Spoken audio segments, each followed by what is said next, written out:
Hello everyone, my name is Jaron. I am from the Cincinnati Joint County Public Library, part of our LGBTQIA work group. Just want to thank you all for coming out. So excited about this event.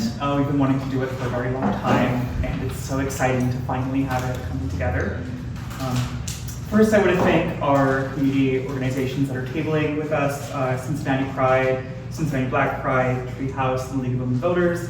And of course, thank you, Caracole, for partnering with us and hosting the event. I also want to spotlight the LGBTQIA work group and the things that we do. Just real quick, next Saturday, May 11th, we're doing our annual health fair, Lemonade at the Lawn, from 12 to 3 p.m. at Lipton Branch. Come on out, it's a good time.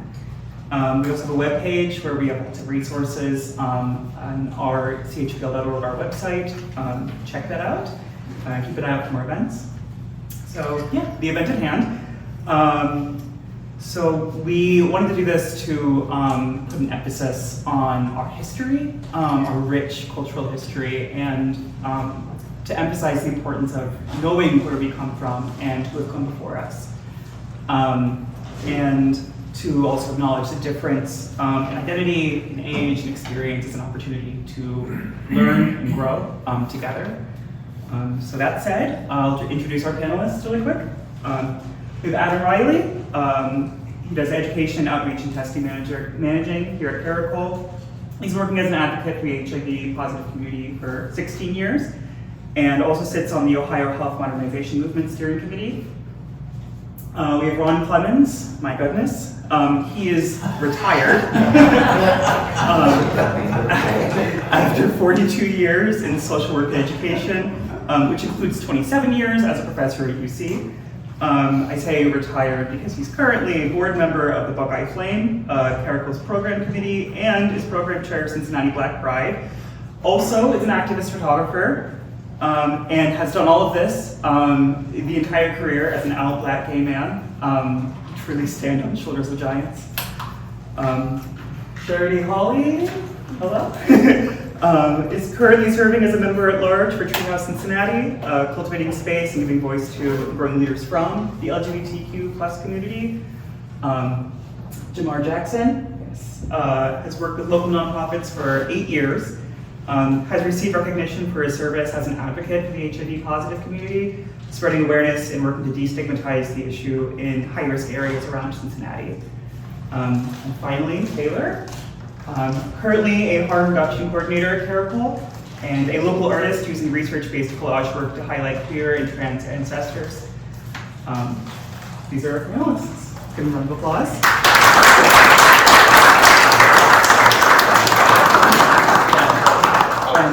To kick us off. Is this recording? Oh goodness. We can now. Okay, well we missed you, I'm sorry. That's all right. To start us off, we have a clip from Will and Grace that I think will give some context to what we're trying to do here. All right, cool. All right, thanks everybody. Thanks for indulging me. I thought that would really set the tone. So, to start our conversation about the intergenerational LGBTQ+IA community, I just want to get each one of your thoughts on that clip. Like, have you experienced that or something like that? And who were you in that situation? And I want to start with Ron. I was young in that situation. Well, and actually, at some point in time, I was the young man in that conversation. Right. Because I came out in 1975, and none of the stuff that we have right now even existed. I mean, none of it. I've noticed on some of the bios for some of the panelists, at least a couple of you went to Miami, and that's where I went to school. I went to college, was in Miami, and I graduated, well, I was there from 71 to 75, and now they have a gay board, and they have all these gay organizations. You can get a degree in, gay and lesbian stuff, and goose egg back in the 70s. But I would identify with Will. I don't think I'm quite as rigid about it as he is, because I think that, people learn, but it does drive me nuts when people don't know where our history. If people tell me they don't know what Stonewall is, like, how can you not know what Stonewall is? And I actually had someone, a friend of mine, we were sitting at a Pride parade. It was after the Pride parade. There was used to be a restaurant downtown called Caracole. Some of you remember Caracole. And he said, I don't know what Stonewall is. How can you not know that? But I also realized that part of the issue was that nobody ever told him about it. Nobody thought to tell him about the history because people just, the world opened up to us and we just kind of stepped forward and moved forward, but we didn't stop to talk about and make sure that people understood the history. Now, as we've gotten into these choppy waters again, I think it's coming up more, but I think it's pretty spot on actually. Yeah. What about you, Sherry? I was kind of a little bit of both. So I grew up in Chicago in the 80s and 90s. My uncle was out from the time I could remember. I was 4 when I told my mom Shira would be my wife. So I kind of always knew I was queer. I never had to come out. But I also have 3 queer children, and I have a trans son and 2 queer daughters in their 30s and in their 20s. And the history is so important. Like, I'm just sitting down and having those conversations is so huge. Some of you might have seen my little son running around. Like, I have those conversations with him and he's 7. So I see both points of that. Yeah. What about you, Taylor? Yes, I feel like I typically find myself in Will's position with like more people like along my age, because I don't know, when I was growing up I didn't have a lot of like queer community around me, so I kind of tried to find what had been done in the past to kind of get some solidarity from what has been done throughout our history. So now when I'm tabling at like different art events and stuff, like people are like, why don't you have one on Stonewall? But I'm like, I have like 4 different prints kind of highlighting people that were at Stonewall, and like I have things on like Compton's Cafeteria and like Cooper's Donut Riot and things like that. So I find like learning more about our history empowering more than anything. And so because you're a Gen Z representative, you're the young one, so you more identify with Will in that. Personally, yeah, and for me too, as like a trans person, it's been really empowering to find like other trans people in history. Like, I feel like Marsha P. Johnson and Sylvia Rivera are pretty known names, but for like trans men, it was more common to go stealth, or it was just more safe to go stealth. So I've tried to do some like archival research. So it's also cool to benefit from like the things that we have now, like the digital archives, because I can't go to San Francisco to visit their archive and things like that. So yeah, just finding people who have been hidden throughout our history. Thank you. What about you, Jamar? So I found myself identifying with both. I'm at that age now, like I'm 31. So like these days, the younger gays consider 30 an old gay. So I'm being called that, but on the same hand, I'm meeting older gentlemen, and then it's more so like, oh, you don't know nothing. You young, and so I'm kind of in the middle of both with that. I've experienced both sides of that. As far as the history go, I will admit I can do a little more research. I am familiar with Stonewall and that aspect of it, but as far as like, going back like years and years, like to the 70s, I could use a little more research. I'm kind of a late bloomer to the coming out process. So I wasn't really into like learning about, the history of it all until that point. So yeah, I can identify with both from that situation there, that scenario. And you mentioned 30 is old. And From what I'm being told. Have you been called daddy yet? Oh, plenty of times. Yeah, Daddy, yeah. grandpa, So, papa. any of that. Get ready for that. Yeah. Wow, I was sitting here and it's like 30, really? From what I'm being told, 30 is the new old gay. So. Well, I must be like an old sequoia. Yeah. I mean, everybody's got their own definition of that. I wouldn't consider 30 old, right? But I'm 40 right now, and I definitely had the experience of being like 32 and having like kids, like people younger than me calling me daddy, and I'm like, I'm not old enough to be a dad. Anyways, so one thing that like when we were talking about putting this conversation together, and one thing that I wanted to touch on is there's a decent amount of research and articles out there about the difference between the LGBTQ community and their generational cohort. And basically the research is saying that most people don't people who are part of our community don't usually fit into their generational birth cohort as seamlessly as a heterosexual counterpart would. And it's thought that this is because of the prevailing heteronormative views and attitudes that all of our generations have had over time. So I'm wondering, like, for your specific generation, how do you see yourself fitting into the overall generation? Like, do you feel like there, every generation there's stereotypes and stuff. Do you feel like there are certain things that are really different about you than what they would say like a Gen Xer would be? And I'll start with Gen X. For me, I identify as queer, and I feel like the current generations have so many labels, I can't keep up. There's so many labels for labels for labels.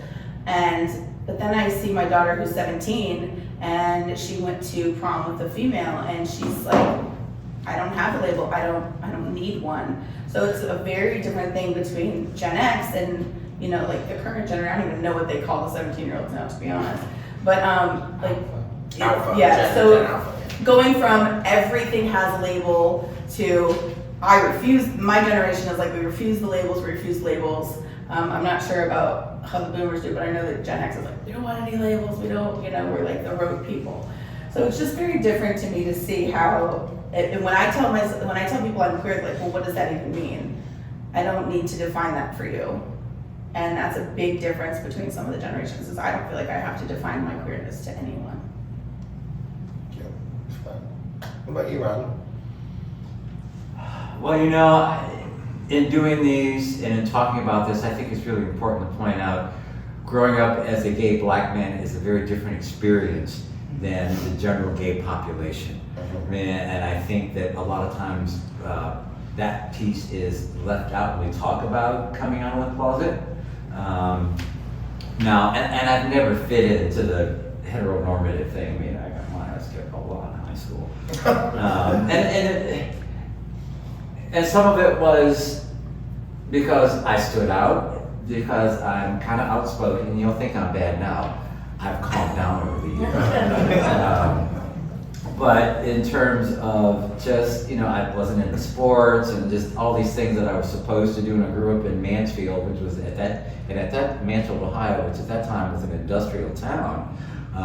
And so, you had factory workers, and you had Mansfield Tire, and you had General Motors and the steel mill and all that kind of stuff. So my spirit was not oriented toward blue collar stuff. Let me put it that way. My dad had me working in the foundry where he worked, and I had to pour iron for a summer. And I remember coming home from work one day and walked up to him, he's in his Barker lounger watching television, and I shoved my hands in his face and I said, "These are the hands of a paper pusher." Then, he just kind of rolled his eyes and just kind of went along. But, but I think the other side of that, I didn't fit in, but at the same time, what I was able to do with my peers and my friends is they pretty much accepted me for who I was. So I was really lucky with that. You had the people who were I can't even say anti-gay because gay wasn't even a word then. And fag wasn't even a word. People talk about fag and queer and things like that. I was never called a fag. I was never called a queer in high school or in school. I was called a punk, and I was called a sissy. But as far as the pejorative words that you hear now, people really bristle. It's like, I don't mind being called queer. It's like, I am queer. What the hell? I see that as being a good thing. But yeah, I don't fit in with a lot of those things, but it's worked out for me. I never really felt like I had to fit in, and never really wanted to fit in, and worked very hard not to fit in because I felt like it covered up my spirit trying to do that. And the times that I tried to do that, I would get so depressed and so angry and so frustrated. I thought, this just isn't worth it. Am I answering your question? You are, yes, Okay. you are. All right, just wanted to make sure. A little long-winded, But you're wrong, so. Exactly. We're allowed.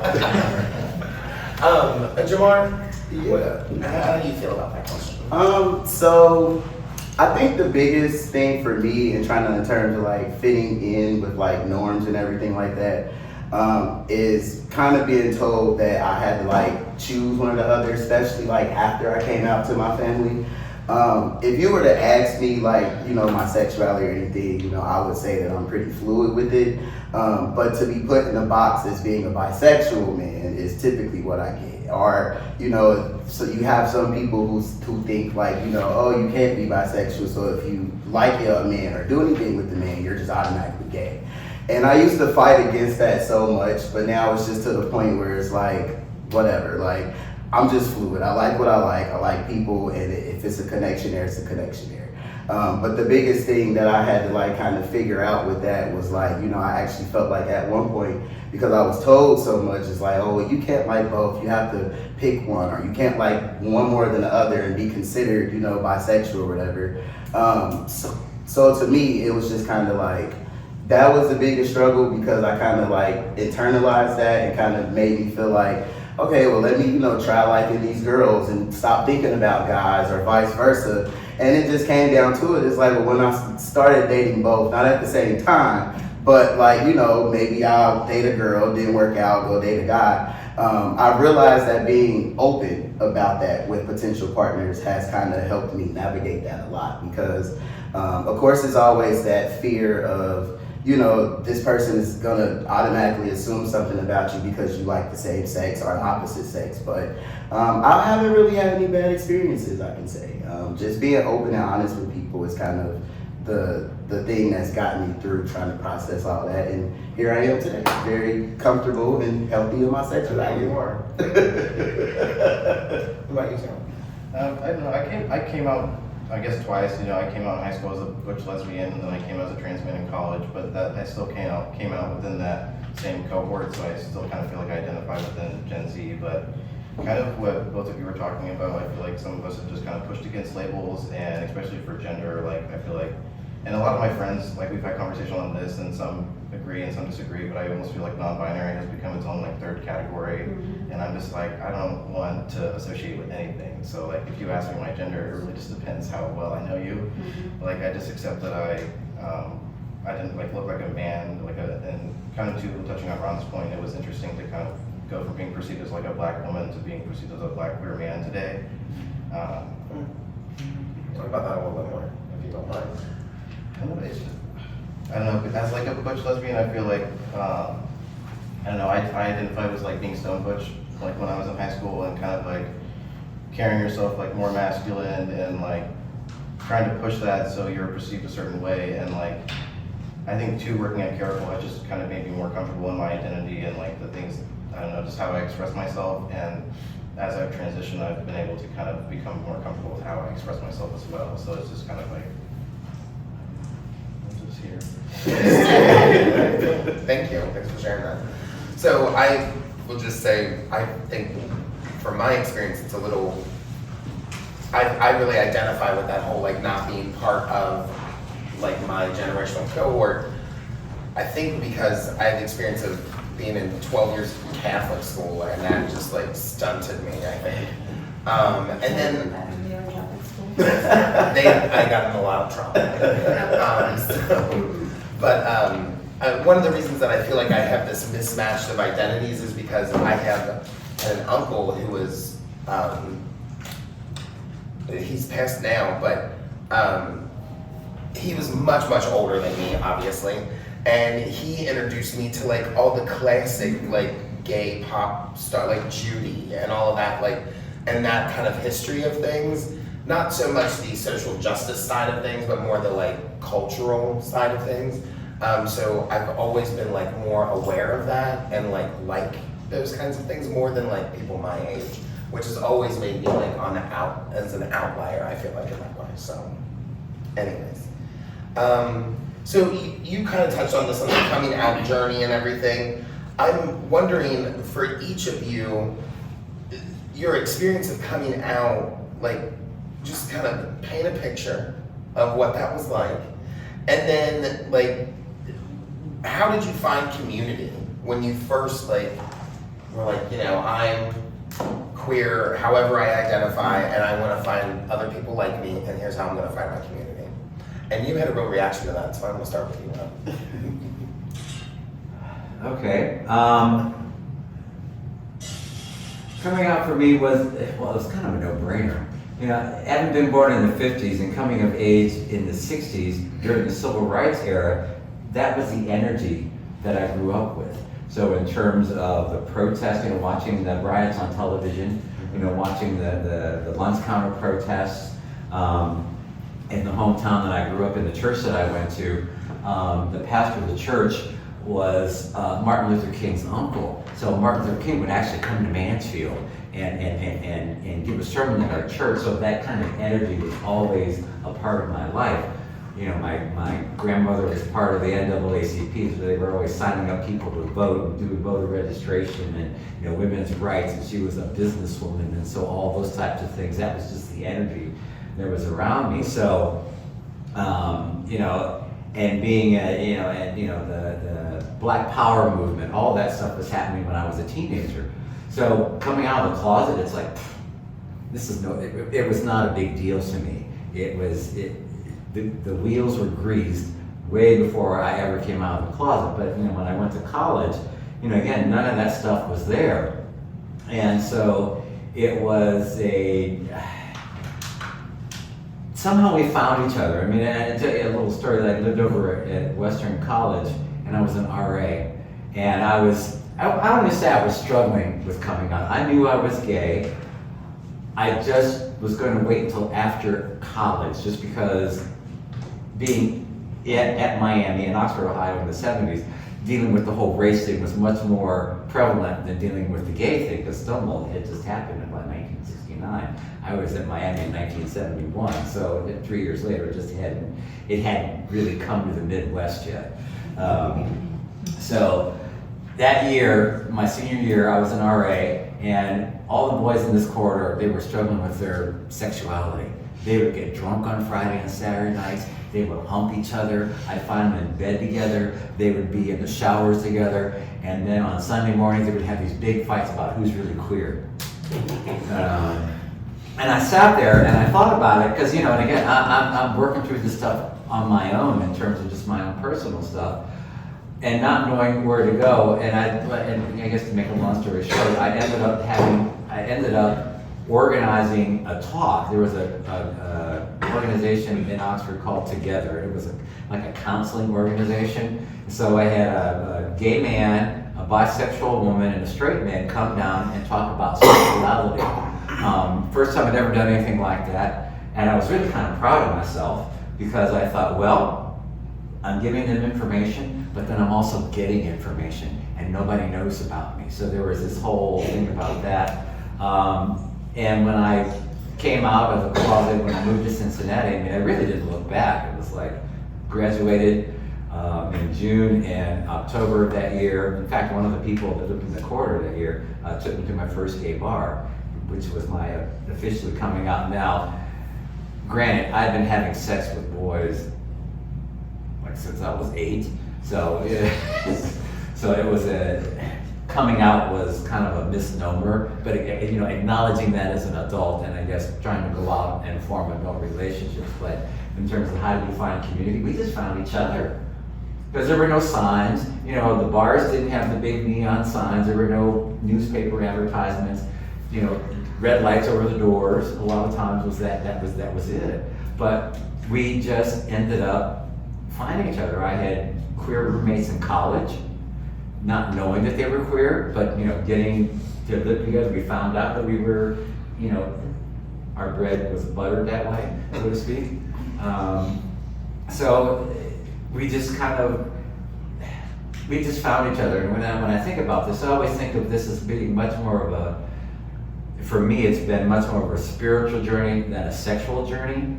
So our spirits connected, and we didn't connect in a sexual way. We connected in a supportive community kind of way. And that's how we found each other. I mean, I remember going to different cities, not knowing where the bars are, and I was like, okay, I'm gonna find myself some queers. So I kind of turned on my gaydar, so to speak, driving around, where are the queers? I'm gonna find the queer. And 100% of the time, I always found those gay bars without having any other advertisement than just putting that energy out there. Yeah.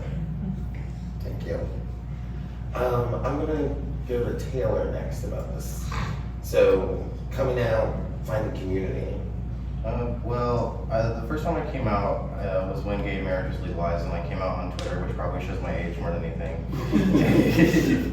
But then finding community, like at school, like I played a lot of sports, so like, you know, I played in women's sports, and there's always some queer women in whatever sport you play.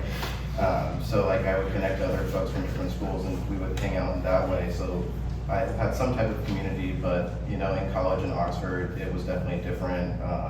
The queer organization that was on campus while I was there was like predominantly white, and just didn't really feel accepted in there. So kind of similar to Ron, most of the people in my corridor freshman year, which I had like the short corridor of it, most of the people in that hallway were queer. So we kind of just flocked together and, you know, made family within that.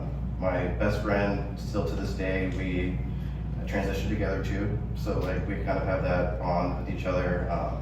And then now I go to the gay bars. I think my first drag show was like, I drove to Cincinnati my sophomore year of college.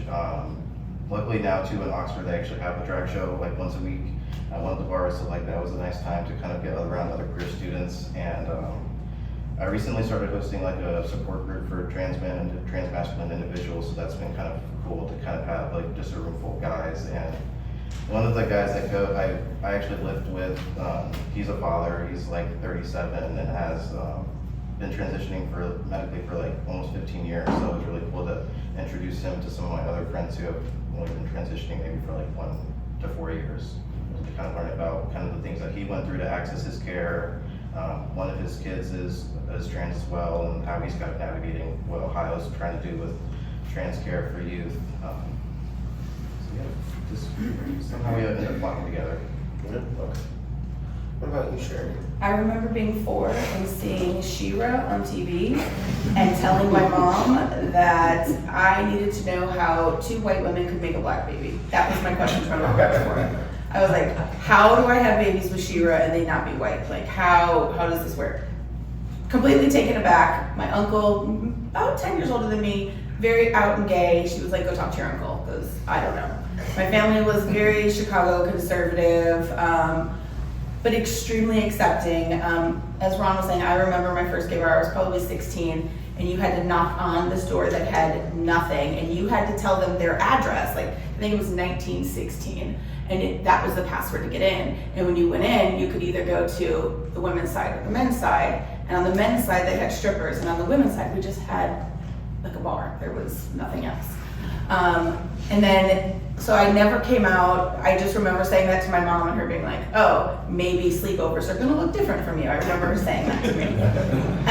Because in my generation, we just all slept in the same bed. All of my friends coming up that I have known since I was birth to 10 years old, all queer women. We all dated men. I've married 2 men, knowing damn well I should never have married 2 men.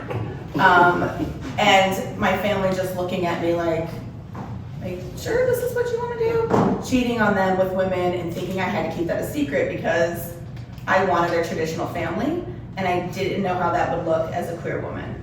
Now I have 0 qualms about being my open self, and probably as a 46-year-old woman, I'd probably consider myself more of a lesbian now than a queer woman, but I still really embrace queer because queer was one of those words that was thrown at us in hate when I was growing up. So, like, my coming out wasn't bad, it wasn't hard. My family just kind of knew. The first time my grandfather saw me kiss a boy, he was like, this is weird.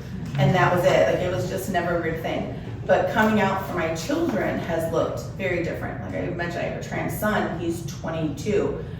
He came out to me through foster care, in the foster care system, through the county, like having to navigate his transitioning with the county being his guardian was one of the most empowering but also terrifying experiences. So like, me coming out and my kids coming out have been two very different things. So like coming out as a queer woman, but coming out as a trans man, I've seen all of the different progress, and it is so different now than it was for what I can remember. Like, we didn't really talk about it, it was just kind of known, but now I feel like my family talks about it every day. It's such a different thing. It's kind of nice. Yeah, I can see that. That it's just talked about more today than it was even 10 years ago or plus or whatever. Yeah. What about you, Jamar? Yeah, so mine is kind of funny. Growing up, my older sister, she was gay, keyword was. But so I had a lot of, I knew a lot from a younger age just from always being around her. So I kind of like, you know, picked up on things myself, like growing up. So I finally said something to her and my mom when I was 16. And basically the universal reaction from my whole family was, finally you said something, opposed to it. Like in my mind, I'm thinking like, oh my God, I'm so afraid to tell them. Like, especially my older brothers, because I didn't grow up with a dad. So like they were always like that father figure for me. So I'm just like, oh my God, like they about to call me so many names and all this. They literally was just like, oh yeah, we already knew that. Like we was waiting on you to say something. Like, so that's where the beginning of like my comfortability came as far as like coming out. But then when I was 22, I came out publicly on Facebook. So that shows my age, I guess. Because a guy that I was dating at the time, actually like one of my first real relationships, like he posted a picture of us online kissing each other, and like he thought like I was gonna be mad about that. And I'm just like, no, go ahead, like I don't care. And after seeing the reaction like that I got online from that, it was all positive. I started going out to the doc because I'm just like, that's where all the gay people go. Like I want to meet more gay people. So once I got comfortable, like after, you know, coming out to my family and then like the public perception of it, I literally just started going out to gay events in the city, mostly the doc, connecting with people, meeting people that way, and it's kind of been the same thing since. I mean, the doc is closed, of course, which I miss that place so much.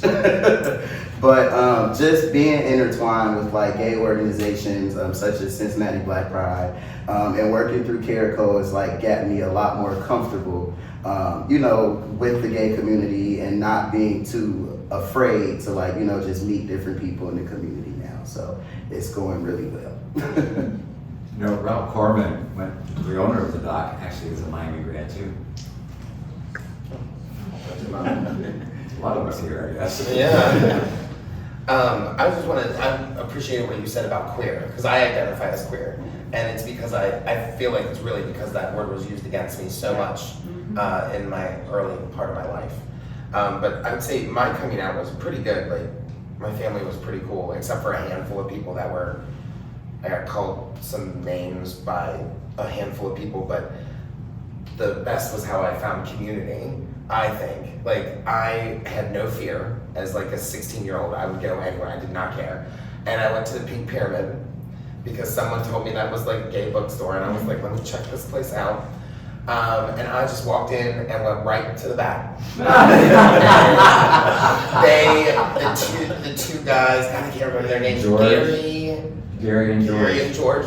They were working there, and they like physically removed me from there because I didn't realize like, oh, you had to be 18 to go back there, because that's where they had all the toys and all the points. And I was like so curious, and I just like made a beeline. And I remember hearing them be like telling me not to go back there, and then I just did, and then they kicked me out. And then I came back 2 years later when I was 18, and they almost kicked me out again until they ID'd me. So, and that's how I found a lot of community, because when you walked in that place, to the left was this big bulletin board, and you could just, you know, take flyers, or you could put your own information up there, and people could take it. Like, I'm showing my age now too, because that was my Twitter. So, and I did that a few times. I went down there and was like, oh yeah, like, give me a call. And was not probably the best idea, because it was always way older. And a lot, yeah, we don't even get into that part.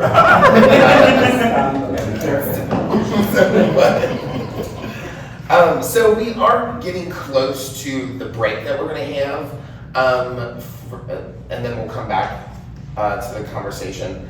But I did have a question that you kind of already answered. I'm wondering, like, what experience did you have that got you the first time to think that's me, or that like your She-Ra story? You know, like Yeah, I knew the moment I saw She-Ra in that thing that was for me. Like I just knew. And then like we would spend hours just playing with action figures, and I'd cut my sister's Barbie's heads off, and I was like, I don't want to see that. It was like I wanted to see the women, but I didn't want to play with like the female-centered toys. I hate gender-specific toys so much, and like even with my own kids, we don't do that. And I just remember everyone trying to steer me towards all of this very, very girly stuff, and me being like, no, I wanna, like, I made the high school football team, and I may have had a not so good relationship with my softball coach. Like, I did all the very stereotypical queer things through high school. And until one day, one of my friends came out and used the word lesbian, I was like, huh, that might be it, but I want a traditional family.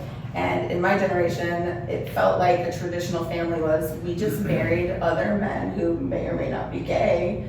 And my second husband definitely is queer, and still to this day hiding, but that's how he had children, is because he married 2 gay women. And it's just, like I've always known, but as I've progressively gotten older, it's like smacked me in the face 100 more times. Yeah. What about you, Ron? Oh, gosh. You know, growing up, I never really heard anything negative about being gay. I just didn't hear anything about it. You know, it wasn't that it was negative or positive. People just didn't talk about it. I had a gay uncle. You all had gay uncles. Oh, Yeah, I had a gay uncle. But, you know, and he wasn't a very nice person. He was an alcoholic, and he was a raging alcoholic. And so whenever he would get drunk, it was just, you know, all bets were off, because stuff that would come out of his mouth was just unbelievable. And he would literally get in my face. I'm this little kid. He would get, you're just like me. You're going to grow up just like me. I hated that. And they were so filled with hate. Oh my God. For themselves. It was unbelievable. And, you know, and I just thought, I would never be like you. And so, I was in college, and I used to have these dreams. And I guess the other piece is, again, I was having sex with boys, but it never dawned on me that it was gay. It was just, this is what people did. I actually thought everybody was doing it. And we didn't talk about it just because it was sex. And it wasn't because it was sex with boys, it was because you don't talk about sex with adults. But when I went to college, it was a recurring dream. I was traveling down this highway in the dark, and then at some point in time in this dream, this truck would start following me down, and it was this ominous dark figure behind the wheel of the truck, and I would get really, really scared. It was one of those dreams where you start to run, but your feet are way down and you can't run, and just like this really struggle, and you're just, you know, starting to panic. But in the dream, there were these honeycombs off to the side of the road, and I would go hide in the honeycombs and to get away from the truck, and I would hide in there until the truck went past. And I had this dream like 3 or 4 times, and then one night I had this dream, same dream, same truck, same, not able to run, and then I remember the honeycombs. When I went to run to the honeycombs, they were all boarded up. They were all covered over, and I knew exactly what that meant. I will always remember that dream, and I was a junior in college, and that's when I started to tell people that I was gay. I knew exactly what that was. There was no question in my head about that. It was just, okay, it's time to step on the yellow brick road. Oh, we got a real friend of Judy's here. That's my generation. What about you, Joe? Yeah, I think mine goes back to my previous story. I basically realized it once I got into like my first serious relationship with a guy. Like I feel like since I was younger, like had crushes on guys and girls, but when that actually happened and I actually realized like it was okay for me to have like emotional feelings and attachments to a guy, I think that's what really made me like realize like, okay, like you've come to terms with this. Like you are who you are now. And when that situation came about with the whole picture, like it was a whole thing of, oh, like, do you dare me to do this? And I'm just like, go ahead, like, I don't care. Like, and they thought that I was like, you know, just playing around, but when it actually happened, and I'm just like, yeah, like, I don't care. Like, it just made me realize that it was okay to have the feelings that I've had, or have, for the same sex. And that's kind of what made me, like, start the process of dealing with that, but also coming to terms with it. It's just like, okay, this is who you are, so. Thank you. I'll just say real quick, I am very much like Charity. I was real young and knew like I was different. And I think what really got me to think about it was Coney Island's men's locker room. When I was like 8, I got in trouble for spending too much time in there because I was really curious. And then Billy Idol. Like I saw the White Wedding video when I was young, and I was like, yeah, I'm into that. And that is how like I was like, you're queer. So, all right, what about you, Taylor? For me, I guess I was the first time I ever really saw like two women together in like a sexual way was like on Grey's Anatomy with like Callie and Arizona as the main characters. So I was like, oh, that makes sense. I never wanted to do like the man-woman thing. That makes more sense to me. And so I found that, and then I don't know. I guess it got more complicated as I like got into my transition because I started having feelings for men, and then I like kind of made the connection that I don't know. I just like gay things and to be gay. And I was like, I want to be with another dude like in a gay way, and like I was able to do that. It was just that was interesting too to kind of navigate that, just dating as like a trans man, but. Yeah, that was just like my first time I saw myself seen, and I was like, cool, I want to do that. I don't see why I shouldn't. And like the more I noticed that I would try and like repress those feelings, I just noticed I was just becoming more and more depressed, and it just wasn't really an option for me. Yeah. So we didn't have gay people on television. You talk about Billy Idol and things, and I'm like sitting there like, what the hell? And there was nothing that would even indicate that they were gay. Now, there were men. I mean, for me, like we had the Westerns. So for me it was Cheyenne Clint Walker. If you don't know who that is, look him up. You know, I was just sitting there like, oh my God, you know, broad chest, hairy, just like, yeah. But the feelings that I was having, I didn't equate it with being gay. It's just like, these are just the feelings that I'm having about this man. Him and Chuck Connor, the Rifleman.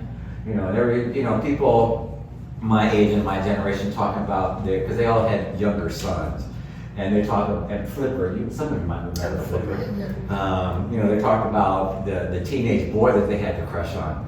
I had to crush on the daddies. That's how I was like. It was the daddies that turned my crank. I don't think you're alone in that, Ron.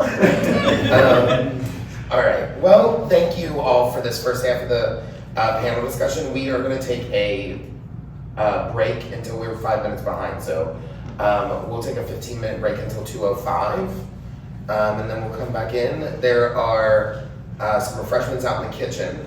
There are tables out front, as I'm sure you all saw, with a bunch of information. And then at the back of this room, there are sign-up sheets. If you have not signed in for this event, please do so. And there's also a sign-up sheet for Caracole if you want to stay up to date on what we've got going on, or if you're interested in our bios or anything, all of that stuff is back there. So thanks for joining us, and we'll come back in about 15 minutes. What talk is this?